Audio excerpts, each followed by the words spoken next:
정말 요즘은 비가 많이 오면 그죠? 사고 소식도 많고 그래서 항상 기도하는 마음으로 저희도 비 많이 오잖아요. 새벽에 항상 뭔가 문제가 생기잖아요. 그래서 새벽에 일어나면 딱 복장을 항상 나갈 준비를 하면서 우리가 지금 살아야 되는 그런 시기다 이런 생각을 하고서 지금 이번 비에도 그런 마음의 준비를 하고 살았거든요. 예, 그래서 매일매일 하나님의 은혜로 살고 있다. 그리고 오늘 내가 죽더라도 예수님 안에서 죽을 수 있는 준비. 그러니까 지금은 나이와 상관없이 우리가 매일의 순간들이 정말 오늘 우리의 구원을 이루어가는 삶이 되는 그러한 삶이 되지 않으면 우리는 언제 어떻게 될지 모르는 그런 상황에 살고 있는 거. 그죠? 여러분도 실감하시죠? 예. 우리 모두가 매일 구원을 이루어가는 그러한 삶이 되기를 바라면서 오늘 제2가 교과 공부하겠습니다. 제2가 교과는 예수님의 사역의 하루입니다. 우리 안 교장이 말했듯이 예수님의 사역의 그 하루를 아는 것은 우리에게 굉장히 중요하죠. 왜? 그 예수님의 사역의 하루가 우리에게 비춰주시는 그분의 모본이기 때문이죠. 그리고 그 하루하루가 쌓여서 우리의 품성을 형성하는 습관이 되어서 품성을 형성하는 삶이기 때문에 아주 중요하다는 것입니다. 자, 여기 예수님의 사역의 하루를 보면 사복음서가 있는데 각 복음서마다 예수님의 사역을 시작하는 그 특별한 방식으로 소개한다는 것이죠. 사복음서 모두 예수님의 사역의 시작을 다르게 묘사한다는 것입니다. 마태는 예수님이 제자들을 부르신 뒤 하신 산상보훈으로 시작하고, 저희가 요즘 아침 예배 마태복음 5장을 하고 있는데요. 산상보훈으로 시작하고 있어요. 누가는 나사렛에 해당해서 하신 설교를 시작하고, 요한은 초기에 제자들을 부르신 것과 가나안에서 열린 혼인잔치, 그리고 거기서 행하신 그분의 첫 기적으로 시작하고, 마가복음은 내 제자들을 부르시는 것과 가버나움에서의 안식일과 그 뒤에 있던 묘사를 합니다. 마가의 앞부분을 보면 예수님이 어떤 분인지에 대해 알 수 있죠. 예, 1장부터 알 수 있습니다.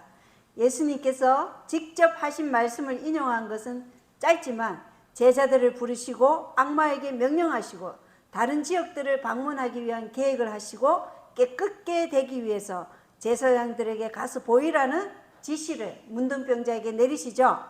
이 모든 것에는 행동이 즉시 따른다는 것입니다.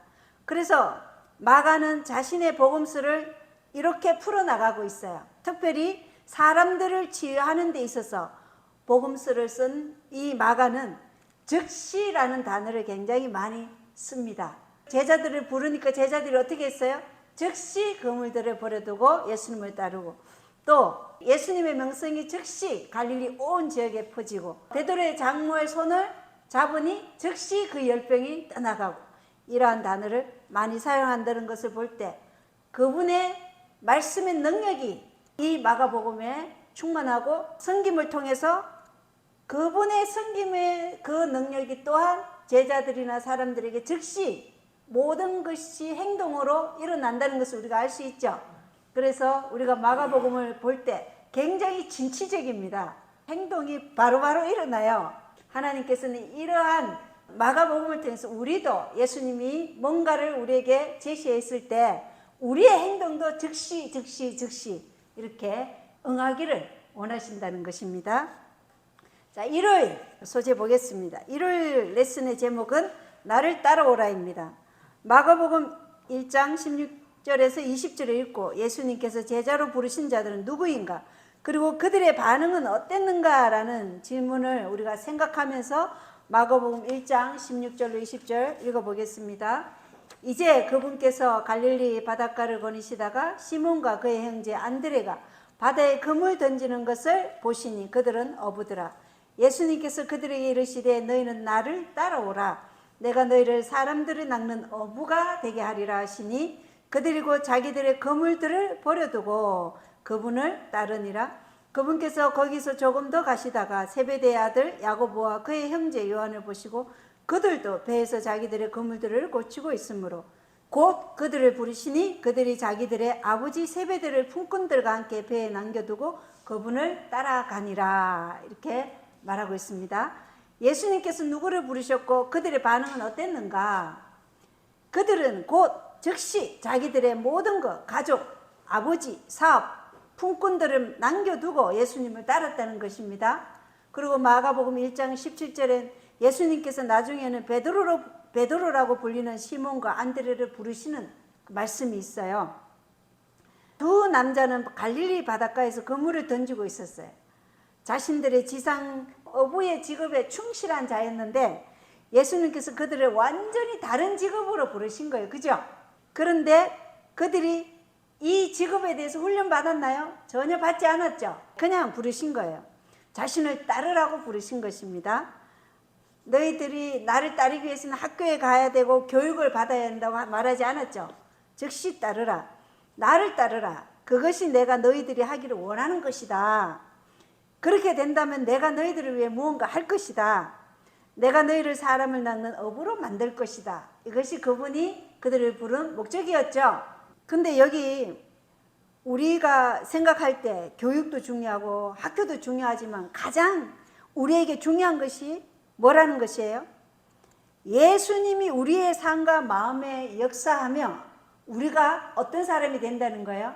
사람들을 낚는 어부가 된다는 것이죠. 그러니까 우리의 학력 이런 것들이 중요하나요?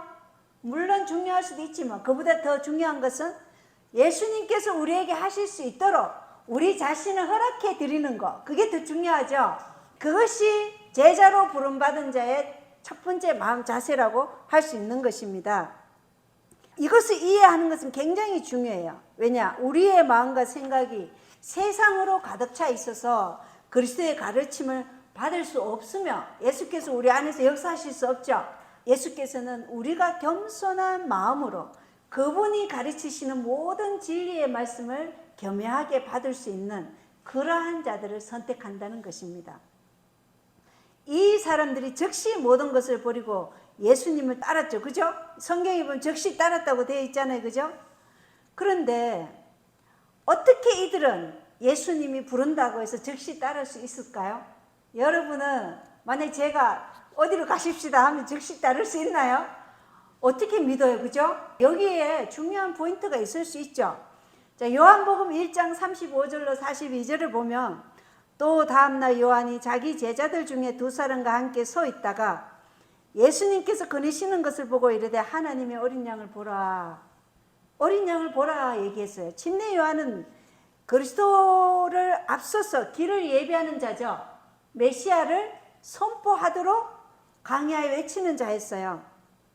그런데 그 침례 요한에게 누가 있었어요? 그를 따르는 제자들이 있었죠.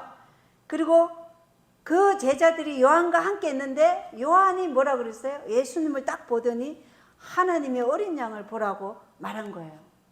그러자 요한의 제자들이 누구를 따라가요? 예수님을 따라가는 거예요. 자, 이러한 포인트가 있었죠. 이게 요한복음 1장 37절 읽어보겠습니다. 두 제자가 그의 말을 듣고, 누구 말을 듣고요? 침례 요한의 말을 듣고 예수님을 따르거늘 그때 예수님께서 돌이켜서 그들이 따르는 것을 보시고 그들에게 이르시되 너희가 무엇을 구하느냐 하시매 그들이 그분께 이르되 랍비여 어디에 거하시니까 하니 랍비는 번역하면 선생님이라는 말이라. 자, 시대의 소망에 보면요, 예수님이 이 두 제자가 따라오는 것을 보고 마음으로 너무 기뻤대요. 기뻐서 웃으셨다 이런 말씀이 있거든요. 그거를 이제 표현을 하지 않고 너희가 무엇을 원하느냐 이렇게 말씀하신 거예요. 우리가 예수님을 따라가면 예수님이 얼마나 기뻐하는지 아시죠? 시대의 소망에 그 표현이 나와요. 참 우리 예수님이 우리가 그분을 따를 때 얼마나 그분에게 기쁨이 되는지 우리가 시대의 소망 읽을 때 그것을 볼 수 있습니다. 자, 39절에 보면 그분께서 그들에게 이르시되 와서 보라 하시더라. 그들이 가서 그분께서 거하시는 것을 보고 그날 그분과 함께 머무르니 이는 때가 10시쯤 되었기 때문이더라. 요한의 말을 듣고 그분을 따른 두 사람 중에 하나는 시몬 베드로의 형제 안드레더라. 그가 먼저 자기 형제 시몬을 찾아 그에게 이르되 우리가 메시아를 만났다 하니 메시아는 번역하면 그리스도라. 그가 그를 데리고 예수님께로 오매 예수님께서 그를 바라보시고 이르시되 내가 요나의 아들 시몬인즉 게바라 불리리라 하시니 게바는 번역하면 돌이라. 자, 이것을 볼 때 우리는 가마력에 대한 중요성을 알 수 있어요. 어떤 가마력이요?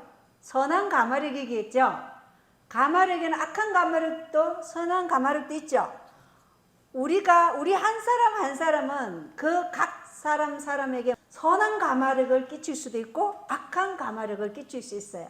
만약에 여러분 옆에 웃기를 아주 잘하시는 분, 정말 항상 긍정적으로 생각하고 그런 사람이 있다면 그 영향을 받을까요? 네, 받죠.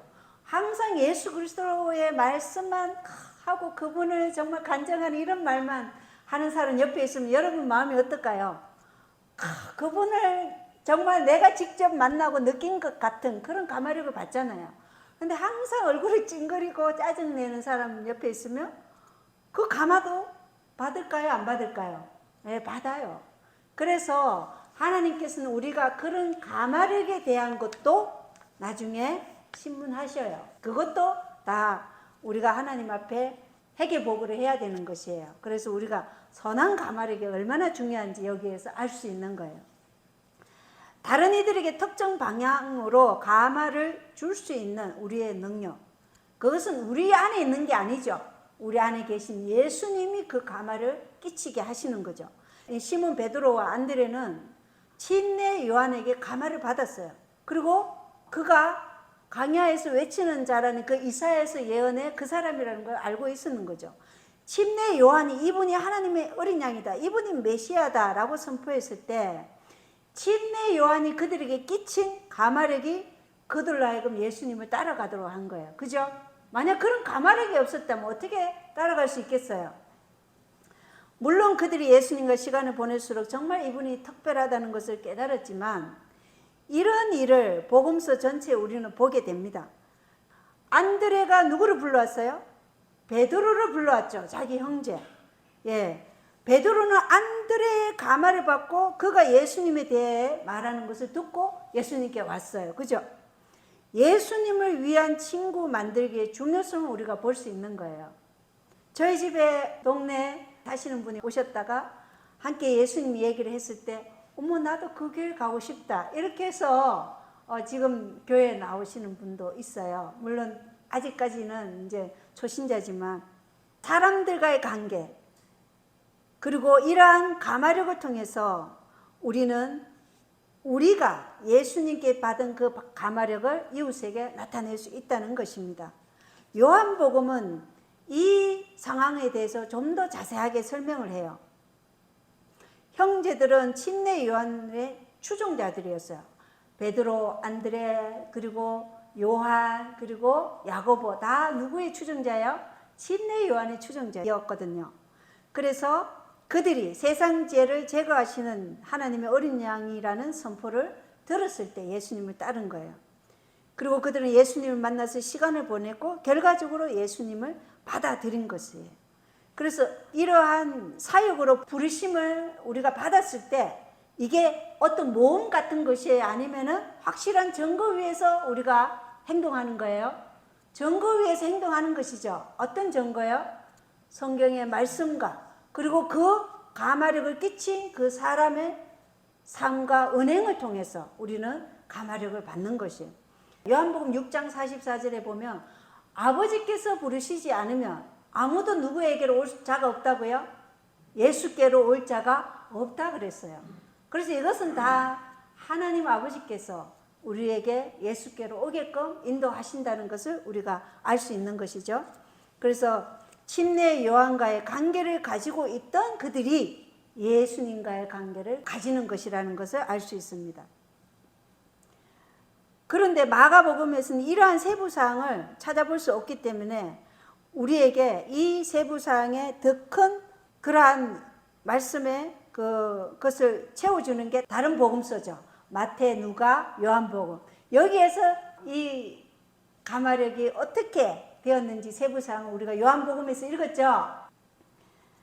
그리고 우리가 이 예수님의 선한 가마력이 바로 그분의 능력이라는 것을 알 수 있죠. 그죠? 이러한 배경에는 그 부르심보다 더 많은 것이 있다는 것을 우리가 볼 수 있어요. 하나님의 능력과 우리가 하나님의 사역을 할 때 역사하시는 분은 성령 하나님이시죠. 아버지께서 부르시고 그리고 그 성령 하나님께서 사람들과의 관계를 또 어떻게 해요? 발전시켜 나가신다는 것입니다. 그래서 우리는 그 은혜, 우리의 말과 행동이 그들에게 어떠한 영향을 미칠지 생각하면서 우리가 말과 행동을 해야 된다는 것이죠. 그래서 마태복음 5장에는 합평케 하는 자들은 복이 있나니 저희가 하나님의 아이들이라 불릴 것이라 얘기해요. 근데 이 합평케 하는 자들이 어떤 자들이냐? 이게 산상보훈에는 우리의 언행으로 사람들을 그리스도께 인도하는 것이 바로 합평케 하는 자들이다 이렇게 되어 있어요. 그래서 우리가 이런 선한 가마력을 끼치는 것이 바로 우리가 합평케 하는 자들이 되는 것이고 그러한 자들에게 하나님께서는 복이 있다. 왜? 그들이 하나님의 아이들이 될 것이라는 것을 말씀하고 있다는 것입니다. 여기에서 우리가 또 중요한 것은 그리스도를 따르고자 하는 자들에게 뭘 버리라고 말씀하셔요? 우리가 추구하는 모든 것을 지금 버리고 나를 따르라 얘기하신 거죠. 예수님을 위해 뭘 포기해? 세상을 포기하는 믿음. 이게 예수님이 우리를 부르시는 것이에요. 왜? 세상을 포기하지 않으면 우리가 전적으로 예수님의 제자로서 따라갈 수 없기 때문에 하나님께서는 우리에게 세상을 포기할 것을 말씀하고 계시는 것입니다. 발걸음마다 우리가 세상을 포기할 때 우리는 세상의 빛과 소금이 되는 그러한 삶을 살아갈 수 있는 것이죠. 그래서 연희 씨는요, 신앙은 하나님께서 주신 선물이나 신앙을 행사하는 능력은 우리의 것이다. 신앙이란 영혼이 하나님께서 제공하시는 은혜와 긍휼을 붙잡는 손이다. 이렇게 말씀하셔요. 그래서 하나님이 우리를 부르실 때 우리가 그것을 잡으려고 능력을 행사해야 된다는 것이에요. 그것은 하나님의 은혜요 곧 긍휼하심이기 때문에 우리를 하나님의 그 왕국으로 초청하고자 하시는 하나님의 은혜라는 것이기 때문에 우리가 그것을 행사해야 된다는 것입니다. 만약에 예수님이 나를 따르라 했는데 그들이 예수님 지금은 안 됩니다.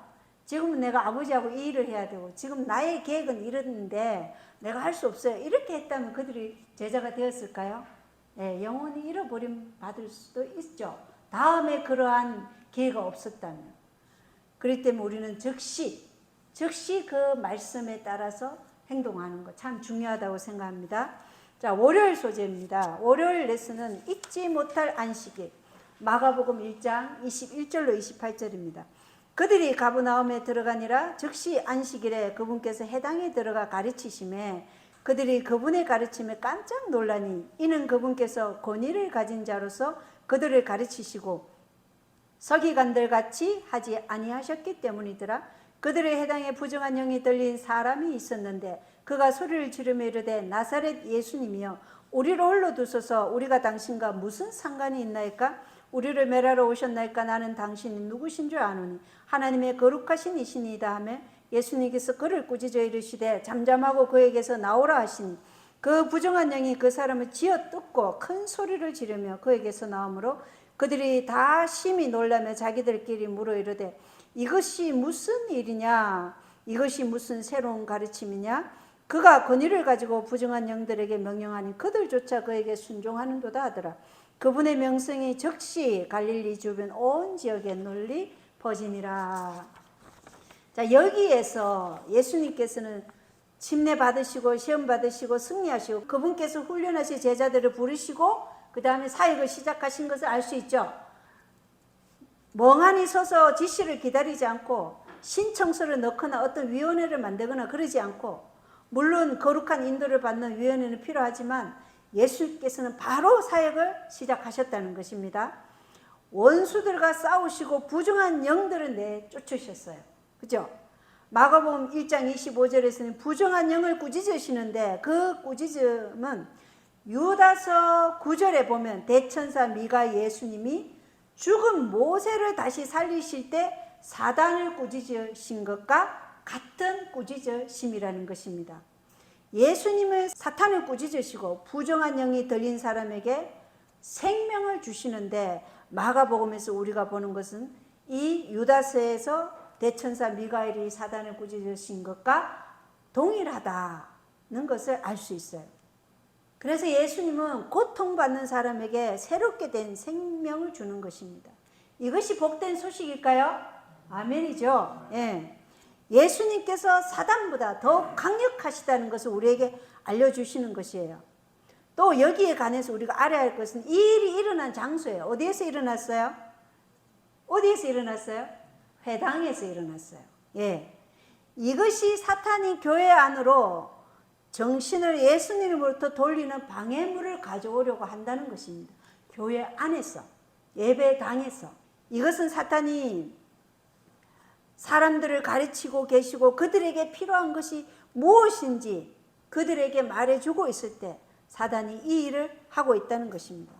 예수님의 설교가 강력한 호소를 하고 있을 때 사단은 어떻게 한다고요? 이러한 부정한 영을 일으켜서 그 호소력이 어떻게 해요? 호소력이 사람들 심령 속에 꽂히지 못하도록 하신다는 것이에요.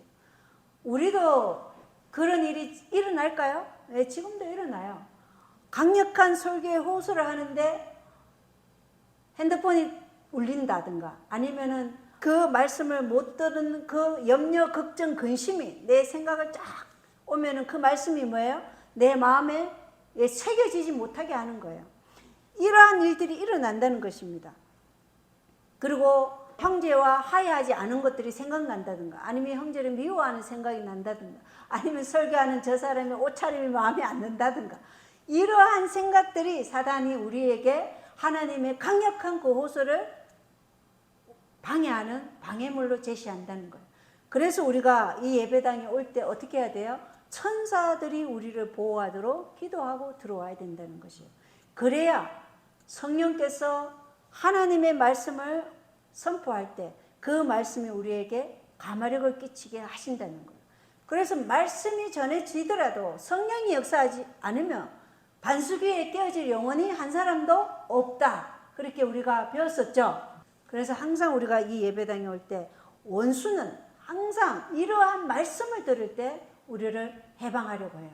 그리고 사람들이 이 시간이 좀 지나면 너무 이제 식사 시간이 이렇게 12시다 그러면 시간만 조금 지나면 뭐 시계 이렇게 열심히 보고 이것도 하나님의 말씀에 그것을 방해하는 방해물이 되는 거예요. 우리가 예배 끝나고 바로 식사하러 가잖아요. 근데 저는 좀 그것이 조금 바뀌면 참 좋겠다 이런 생각이 들어요.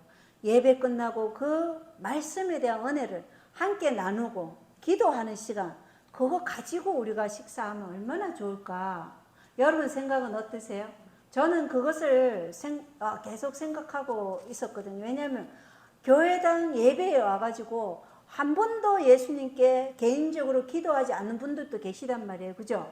네, 그런 분들이 그 예수님께 그날 받은 그 말씀의 감화력을 서로 나누고 그걸 위해서 기도하고. 왜냐? 그 말씀이 내게 새기시는 그 하나님은 성령께서 하시는 것이기 때문에 우리가 그것을 간절히 원해야 된다는 것입니다. 갈망을 할 때 그것을 주신다는 것이 하나님의 약속이잖아요. 그죠? 그래서 우리가 그렇게 하면 좋겠다. 네, 여러분 생각을 한번 나중에 들어보겠습니다. 그리고 예언의 신은 이 땅에 있는 하나님의 집을 하늘의 문이라고 불러요. 그래서 하늘의 문에 들어올 때 항상 우리가 그런 정신무장을 하고 오는 것이 굉장히 중요하다. 왜냐? 사단은 회당 안에서 그러한 방해물을 놓기 때문에 그러한 방해물을 우리에게 없애주시라고 기도해야 된다는 것을 우리가 알 수 있습니다.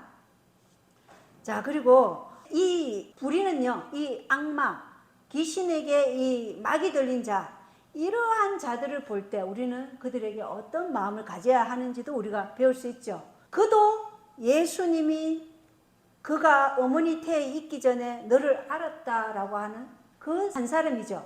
그리고 예수님은 그를 위해서도 당신의 생명의 피를 흘리신 그 한 사람이에요. 그렇기 때문에 이 죄의 속박에 묶여있는 그를 위해서 우리가 어떻게 해요? 기도하고 찬송해 줘야 된다는 것입니다. 저도 이제 가까운 분이 이제 그런 일이 있었어요. 그랬을 때 찬송을 녹음을 했어요. 30분 뭐 이렇게 해서. 그래서 그것을 보내가지고 이 찬송을 계속 들으라. 그리고 말씀을 계속 읽으라. 이렇게 하면 마귀가 물러난다. 그리고 하나님 말씀에 순종해라. 그것이 마귀를 대적하는 일이다. 이렇게 해서 그 사람한테 보내주고 그랬거든요. 그리고 그분이 나중에 하나님의 역사를 통해서 치료가 되었어요. 그래서 우리가 이 마귀의 속박에서 있는 이들을 위해서 기도하며, 그도 기도할까요? 그도 기도하게 돼 있어요. 우리가 기도, 이 중보 기도가 그래서 중요한 것이죠. 그래서 애통하는 심령으로 기도해 줘야 돼요. 이 처참한 상태, 그가 이 마귀의 올무에 사로잡혀서 이 귀신의 영에 사로잡힌 그를 위해서 정말 기도해야 돼요. 그래서 마태복음 5장에 애통하는 자는 복이 있나니 그들이 위로를 받을 것입니다. 이렇게 말씀하고 있어요. 그래서 우리는 항상 하나님의 뜻과 우리 자신이 연합해서 그러한 자들을 도와줄 수 있는 그러한 삶으로 지금 가야 된다는 것입니다. 우리가 이렇게 우리의 마음과 정신이 하나님의 말씀을 통해서 역사하시는 성령님을 계속해서 만약에 거절하면 어떻게 돼요? 사탄의 속박에서 우리가 더 이상 벗어날 수 없는 상태가 되어버려요. 그래서 그것이 보일 때 우리는 정말 애통하는 심령으로, 애통은 뭐예요? 우리 심령의 처참한 빈곤의 상태를 깨닫는 게 애통이에요. 산상보훈에는 그렇게 되어 있거든요. 그 상태를 깨닫고 우리가 하나님께 이 죄의 속박에서 벗어나게 해달라고 기도해야 된다는 것입니다. 자, 우리의 성품이 만약에 이 올무에 사로잡혀서 계속 가면은 우리의 성품이 누구를 닮아가요? 사탄을 닮아가겠죠.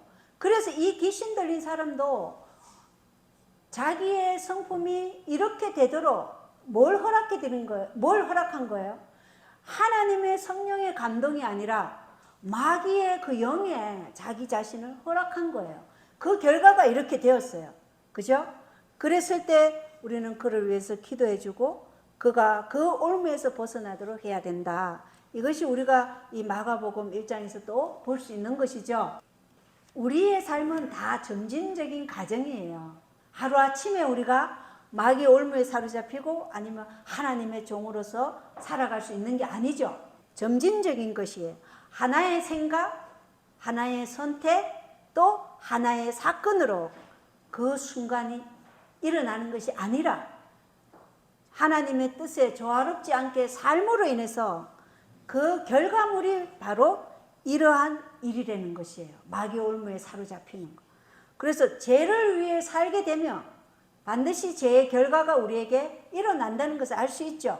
그래서 무엇을 심든지 그 심은 대로 거두는 것이 진리예요. 법칙이에요.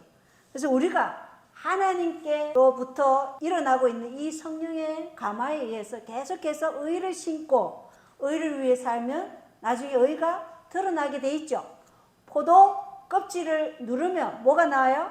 포도 알이 나오듯이 우리 하나님의 성령의 감동에 의해서 계속 살아가는 사람을 압박하면 뭐가 나오겠어요?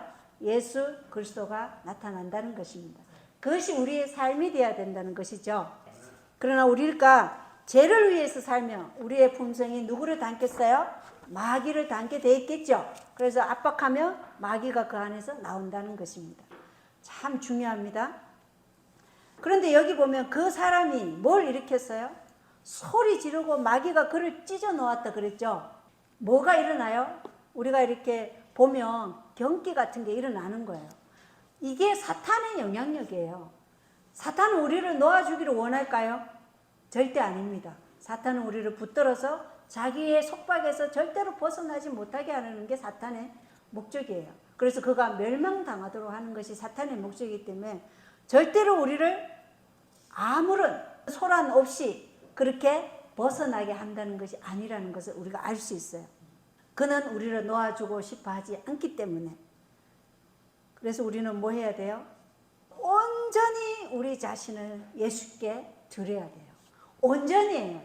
절대적이에요. 이거는 그냥 90% 나는 10%는 남겨둘 거야 이게 아니라는 거예요. 완전한 굴복이고 완전한 헌신. 나는 이 죄에서 벗어나겠다는 완전한 헌신이에요. 그래서 우리가 하나님의 말씀을 들었을 때 우리의 이기심과 교만한 그 마음이 그리스도께서 내 안에 사는 그 삶으로 드러나기 위해서 우리가 우리 자아를 부인하는 삶이 매일마다 우리 안에서 일어나야 되겠죠. 이게 고통스러울까요? 예, 자아 굴복이 가장 고통스러운 거예요. 대쟁투는 어디에서 가장 치열하게 이루어진다고요? 우리의 마음 안에서 가장 치열하게 일어나는 거예요. 바깥에서 일어나는 대쟁투보다 우리 마음 안의 대쟁투가 치열한 거예요. 어떤 공격을 받았을 때 복수하고자 하는 정신은 예수님께 굴복하고 예수님의 정신으로 온유와 겸손으로 말할 수 있는 거. 이 자아 굴복 투쟁입니다. 그게 고통이 따라요. 그죠? 그렇지만 그것을 우리에게 하라고 하시는 거예요. 안이란 도시에서 자급자족하는 시골 생활로 가려고 할 때 고통이 따를까요? 한 번도 안 해본 거예요. 그죠? 아까 제자들이 어떻게 했어요? 고기 낚는 어부였는데 사람 낚는 어부로 한 번도 해보지 않았어요. 그러나 그들이 어떻게 했어요? 즉시 따랐더라. 그래서 우리도 마찬가지예요. 안이란 도시 생활에서 자급자족하는 시골 생활로 가라 할 때 즉시 따라야 되는 거예요. 또 세상 학문을 멀리하고 하나님의 말씀으로 양육받고자 교육을 해야 되는 것이에요. 세상의 재물을 쌓아 올릴 수 있음에도 불구하고 내게는 지금 하나님의 말씀이 절대적으로 필요하다 할 때 그 세상을 포기할 수도 있어야 되는 것이 절대 고통 없이 되는 건 아니라는 거예요. 투쟁이 있어요.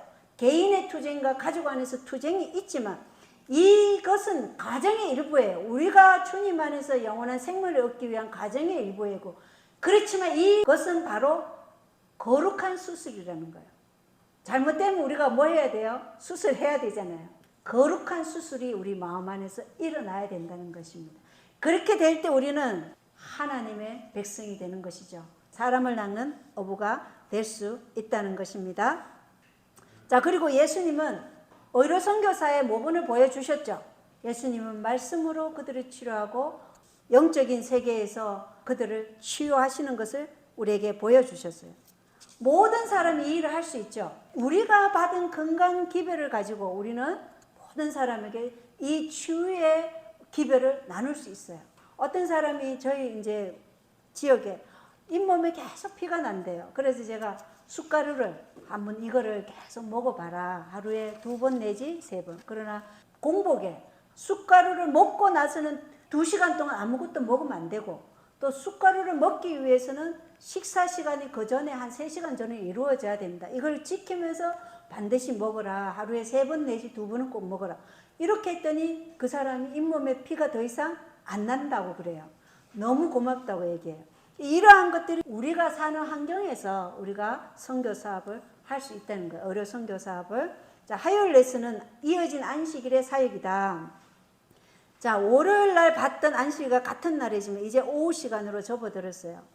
마가복음 1장 29절로 34절에 그들이 해당에서 나와 곧바로 야고보와 요한과 함께 시몬과 안드레 집에 들어갔는데 시몬의 아내의 어머니가 열병으로 알아누웠으므로 그들이 곧 그녀에 관하여 그분께 아뢰매. 예수님이 이제 해당에서 나와서 어디로 갔어요? 시몬의 집에 가서 이제 식사하고 편히 좀 쉬기 위해서 가셨는데 거기에도 뭐가 있어요? 예수님을 봉사하도록 기다리고 있었다는 것입니다. 그러니까 우리의 정신이 항상 기도하는 정신으로 깨어 있어야 된다는 것이죠. 우리가 어디에 있든 가다가도 그런 사람을 만날 수 있죠. 그럴 때 우리는 항상 내 사역에 쉬는 시간은 하나님께서 쉬라 할 때 쉬는 거죠. 그래서 예수님도 그 가정에서 다시 봉사하는 거예요. 나의 계획과 하나님의 뜻이 상충할 때 우리는 나의 계획이 뭐예요? 나의 계획이 꺾어져야 되죠. 하나님의 뜻이 서고 나의 계획은 꺾어져야 되는 것이죠. 그게 바로 자아 부인이라는 것입니다.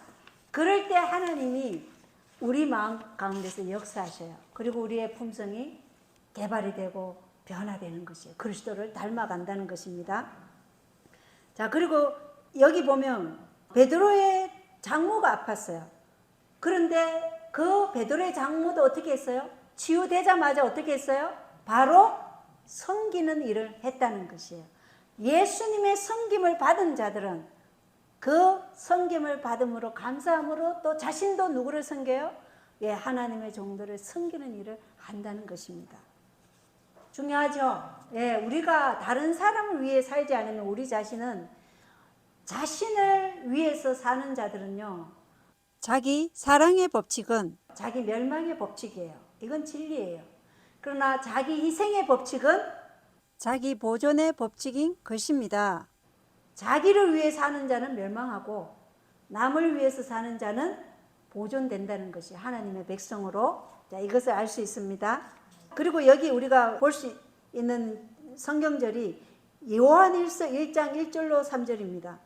처음부터 계셨던 그것 즉 생명의 말씀에 관하여는 그것을 우리가 들었고 우리 눈으로 보았으며 자세히 살펴보았고 우리 손으로 만졌노라. 그 생명이 나타나심에 우리가 그것을 보았고 또 아버지와 함께 계시다가 우리에게 나타나신 그 영원한 생명을 증언하며 너희에게 보이노라. 우리가 보고 들은 그것을 너희에게 밝히 드러내며 또한 너희 또한 우리와 교제하게 하려 함이니 참으로 우리의 교제는 아버지와 그분의 아들 예수 그리스도와 함께하는 것이니라.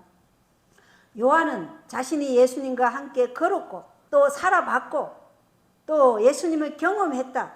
폭풍우를 잠잠케 하시는 그분을 우리는 보았다. 우리는 그분을 경험했다. 그래서 그분을 전가한 거죠.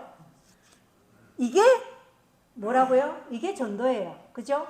우리가 만난 그 예수를 간증하는 삶, 우리가 경험한 예수를 간증하는 삶, 이게 전도입니다. 그래서 사역을 하는 데는 항상 섬김이 필요하다는 것, 부르심에는 섬김이 항상 있다는 것을 우리가 알 수 있습니다. 그리고 이 사역은 다른 이들을 향해서 나아가야 된다는 것을 알 수 있죠. 자, 그리고 여기 보면 이 사역을 하고 있는데 군중들이 어떻게 해요? 몰려오죠. 근데 예수님이 이렇게 치료하고 있다는 거 홍보도 안 했는데도 군중이 어떻게 해요? 몰려오죠. 그래서 예수께서는 쉬셔야 하는데도 불구하고 마지막 그 한 영혼까지 다 치료한 다음에 잠이 들으셨어요. 그리고 어떻게 해요? 새벽 아직 미명에 아직 해도 안 떴는데 또 예수님이 일어나셔서 기도하러 가신 거예요. 예수님의 모본이 우리의 모본이죠. 그분은 매일매일 뭘 받았다고 그랬어요? 성령의 침례를 받으셨다. 이렇게 말씀되어 있다는 거 우리가 실물교훈 139쪽에서 배웠죠. 매일매일 날마다 그분은 성령의 침례를 받았다. 주님께서는 매일 자신의 심령과 입술에 은혜의 기름을 바르셨다. 왜 바르셨어요? 다른 사람에게 그 은혜를 나누어 주기 위해서 받으셨다. 이렇게 되어 있죠. 우리가 그 공부했습니다.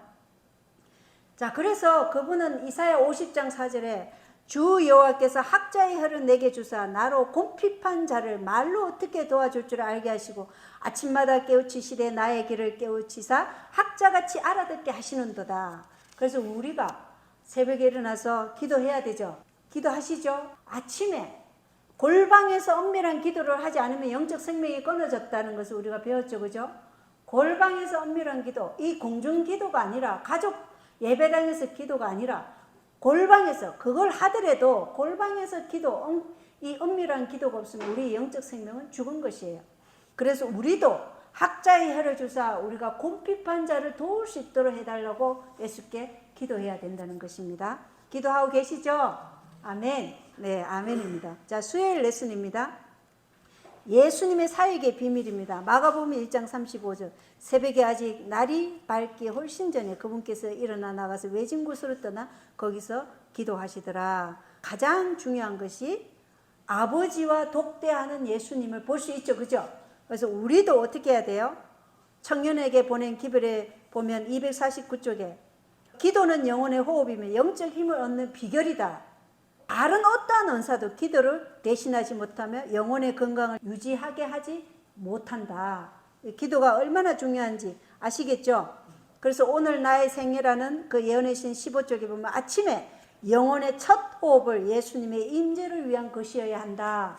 그리고 사도행전 563쪽에 제 용서를 위해서 또 성령을 구하고 그리스도와 같은 성품을 구하고 주의 사업을 할 수 있는 지혜와 능력을 구하는 기도를 매일 하라고, 우리가 아침마다 매일 그 기도를 하라고 우리에게 하라고 말씀하셨죠? 네, 다 배웠습니다. 그래서 예수님의 모본이 바로 이러한 기도의 모본도 우리에게 주셨다라는 것을 알 수 있습니다. 그리고 예수님은 요한복음 1장 38절에 보면 그분께서 그들에게 이르시되 우리가 다음 마을들로 들어가자. 내가 거기서도 선포하리니 이런 까닭으로 내가 왔노라 하시고 온 갈릴리를 두루 다니시며 그들의 해당에서 선포하시고 또 마귀들을 내쫓으시더라. 이렇게 말씀하셔요. 제자들은 예수님이 그 치유 사역을 하는데 많은 사람들이 오니까 어떻게 했어요? 예수님 많은 사람이 왔습니다. 이렇게 기뻐했어요. 그러나 예수님은 뭐예요? 내가 여기뿐만 아니라 어디로 가야 된다고? 다른 곳에도 가야 된다. 이게 예수님의 사역이었어요. 그러니까 예수님은 좋은 것을 위해 최고의 것을 포기하면 안 된다는 것을 우리에게 보여주는 것이에요. 사람들이 계속 밀려오지만 예수님이 다른 곳도 가야 되죠. 그리고 그곳에는 이미 치료의 사역이 일어났죠. 그 사역은 누가 해야 돼요? 예수 제자들이 이제 해야 될 사역으로 남겨두고 지금 다른 곳으로 가야 돼요. 왜냐? 예수님이 인류와 함께 하실 수 있는 시간이 한정되어 있죠. 다니엘 9장 24절로 27절에 몇 년밖에 안 돼요? 한 일의 절반, 3년 반밖에 안 되기 때문에 예수님이 그렇게 하신 거예요. 다른 곳으로 가야 된다고 말씀하신 것입니다. 그리고 그분은 12제자를 선택하기 위해서 밤새도록 기도하셔요. 예수님은 아버지께 확인받지 않고는 아무것도 스스로 하지 않았다. 나는 아무것도 스스로 하지 않는다고 말씀하신 것처럼 그대로 하신 거예요. 그러면 우리도 어떻게 해야 돼요? 우리가 어떤 일을 결정할 때 예수님께 여쭙지 않고 우리 생각대로 하면 될까요? 그러면 우리가 어떻게 돼요? 올무에 사로잡힌다는 것입니다. 그런 경험 우리가 삶을 통해서 많이 해봤죠. 그래서 걸려 넘어지기도 하고 시련을 통해서 엄청난 소용돌이가 가정 안에서 칠 수도 있잖아요. 그래서 항상 모든 발걸음마다 예수께 여쭙고 나아가는 거. 이게 예수님께서 또 우리에게 보여주신 것이죠.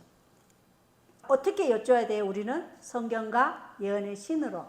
그것이 그러한가 아니한가. 이게 주의 길인가 아닌가. 성경과 예언의 신으로 우리는 여쭙고 그 길을 가야 된다는 것을 알 수 있습니다. 예수님은 본인이 지쳤지만 하나님 아버지로부터 그 생명의 능력을 받으시고 그 능력으로 사람들을 도울 힘을 얻기 위해서 기도하셨어요. 그리고 12제자를 선택하실 때도 그분은 아버지께 기도하심으로 그 12제자를 선택하셨다는 거. 굉장히 중요하죠. 저도 저녁 9시가 되면 핸드폰을 딱 꺼버려요. 아예 스탑 시켜버립니다.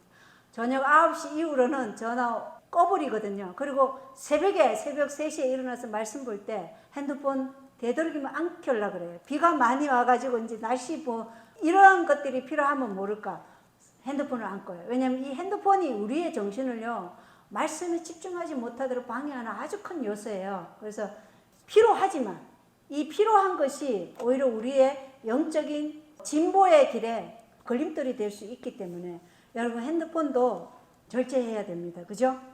그래서 우리는 늘 우리가 맡은 책임, 우리가 가정에서 맡은 책임, 교회 안에서 맡은 책임, 이러한 것들이 우리에게 무겁게 느껴지고 또 힘겹게 느껴질 때 하나님께 다시 가서 그 잔을 채워달라고, 신구약의 잔에서 그 흘러내리는 그 올리브 기름으로 우리를 채워달라고 기도하러 나아가야 된다는 것을 오늘 예수님 우리에게 보여주시고 계시죠. 목요일 시간으로 가겠습니다. 목요일 레슨, 아무에게도 말하지 말고. 예수님은 이 한 문둥병자를 치료하시고 아무에게도 말하지 말라 이렇게 얘기하셔요. 우리는 어떻게 돼요? 말하지 말라면 말하게 되잖아요. 그죠? 근데 이 말하지 말라고 하신 이유가 있겠죠. 왜냐하면 예수님이 사역을 할 때 유대 지도자들은 그분의 사역과 완전히 정반대 정신을 가지고 있었어요. 그들은 이 초림의 메시아는 다윗 왕과 솔로몬이 누렸던 그 이스라엘의 영광을 우리에게 다시 나타내줄 정치적인 왕국을 원했기 때문에 예수님께서 죄인을 구하러 오신 그 사역을 이해할 수 없었어요. 그래서 이러한 것들을 많이 얘기하면 예수님이 사역할 수 있는 바운더리가 좁아지죠. 그래서 예수님이 그 사람이 얘기하는 그것 때문에 어떻게 됐어요? 그로 인해서 도시에서 물러나 외진 곳에서 사역했다 이렇게 되어 있어요. 그런데 우리가 생각해야 돼. 이 사람이 문둥병이, 유대인들은 뭐예요? 그의 죄나 또 하나님께 뭘 받았다고요? 징계를 받아가지고 저가 문둥병에 걸렸다 이렇게 얘기하잖아요. 그들이 그래서 이러한 문둥병이 오지 못하도록 했잖아요. 그죠? 문둥병자들은 격리되었어요. 근데 예수님은 그를 만졌어요. 여기에서 예수님의 사랑을 볼 수 있습니다. 예수님이 그 병든 자를 어떻게 취급하시는가. 우리는 머리부터 발끝까지 이사야서 1장에 보면 뭐예요? 문둥병자예요. 근데 우리가 문둥병자임에도 불구하고 육체적으로 문둥병자로 이렇게 나타난 그 사람들에게 우리가 경멸과 편견의 정신을 가지고 있을 수도 있다는 것입니다. 그것을 예수님께서는 깨뜨리신 것이죠. 그러한 자들에게 긍휼을 베풀라. 왜냐? 우리가 그들에게 긍휼을 베풀면 우리 또한 누구로부터 긍휼함을 받아요? 하나님께로부터 긍휼함을 받기 때문에 하나님은 그런 자들에게 긍휼의 마음을 가지라고 이 나병 환자를 만지신 거예요. 그래서 우리는 사람들을 만날 때 마귀의 올무에 사로잡힌 사람들을 세상이 그들을 취급하시는 방법과는 어떻게 해야 돼요? 다르게 취급해야 된다는 것을 오늘 예수님의 말씀과 그분의 행동을 통해서 알 수 있다는 것입니다. 그래서 요한일서 3장 16절로 18절에는 하나님께서 우리를 위해 자신의 생명을 버리셨으므로 우리가 이로써 그분의 사랑을 깨닫나니 우리가 형제들을 위해 우리의 생명을 버리는 것이 마땅하니라. 그러나 누가 이 세상에 좋은 것을 가지고 있으면서 자기 형제가 궁핍한 것을 보고도 동정하는 마음을 닫아 그를 피하면 어찌 하나님의 사랑이 그 속에 거하겠느냐. 나의 어린 자녀들아, 우리가 말과 혀로만 사랑하지 말고 오직 행함과 진실함으로 하자. 자, 말로만 하지 말고 행함과 진실함으로 어려운 곤경에 처한 자들을 도와주라고 말씀하고 있습니다. 할 의향이 있으시죠? 아멘. 네, 우리가 이렇게 살아야 된다는 것을 하나님께서는 보여주셨습니다. 그리고 이제 그분의 사역에 방해가 되지 않도록 하기 위해서 그 문둥병자한테 말하지 말라고 했음에도 불구하고 그렇게 사역의 방해를 받음으로 그분이 도시에서 떠나 외진 곳에서 선교를 할 수밖에 없었다. 복음전도 200쪽에 보면 새 지방에서 전도할 때 우리는 제7일 안식이 예수 제1인교인이므로 제7일이 안식일인 것을 믿으며 또 영혼불멸설을 부정한다는 것을 먼저 사람들에게 이야기하여야 한다고 생각지 말라. 이로 인하여 사역자와 인도하고자 하는 사람 사이에 큰 장벽이 놓이는 경우가 종종 있다, 이렇게 얘기해요. 그래서 우리가 사람들에게 전도할 때 지혜를 가지고 그 사람에게 지금 말해야 할지 아니면 나중에 말해야 할지 때, 시간, 장소 이런 것을 구분해서 잘 말하라고 합니다. 안식일 교인이니까 안식일 지켜야 된다, 이것만 막 만나자마자 그거 얘기하지 말고 그분들의 필요가 뭔지, 그리고 그분이 어떠한 상태에 놓인지 그분의 처지를 먼저 살피고 내가 무엇을 도와줄까 그걸 먼저 생각하고 그리고 나서 그분에게 서서히 하나님의 말씀으로 다가갈 때 그분의 뭐가 열릴까요? 마음이 열린다는 것입니다. 이렇게 하나님은 우리에게 전도하라고 말씀하시는 것이죠. 오늘 교과 이것으로 마치겠습니다. 네, 감사합니다.